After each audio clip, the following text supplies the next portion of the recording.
हे WhatsApp guys, आज होता कृष्ण जन्म, त्यामुळे आम्हाला कृष्ण जन्म करायचा होता. आज मी फर्स्ट टाइम करतोय मामाकडे व्लॉग स्टार्टिंग.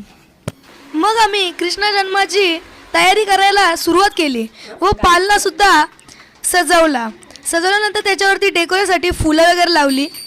आमची इकडे मेहनत चालली होती आणि तिकडे बघा मामा भाचे कसे फोन बघत होते. मग मित्रांनो, माझ्या छोट्या बहिणीने पहिले कृष्णाची आंघोळ केली. मग मित्रांनो, आम्ही सर्वजण अशा प्रकारे आरतीसाठी तयार झालो होतो. मी सुद्धा कृष्ण बाप्पाची आंघोळ केली आणि मग मामा मामीने सुद्धा कृष्ण बाप्पाची आंघोळ केली व लास्टला दादाने केली. आणि नंतर मग आमची सर्वांची आरती सुरू झाली. आणि मागे बघा कोण बसलं होतं, ढोलकी वादक बसला होता, तो म्हणजे मी होतो. मग मामाने प्रसादासाठी नारळ फोडला व मग माझ्या छोट्या चिमुकल्या बहिणीने देवाला नमस्कार केला आणि मग मी खोबरा आणि सुंठाचा प्रसाद खात होतो.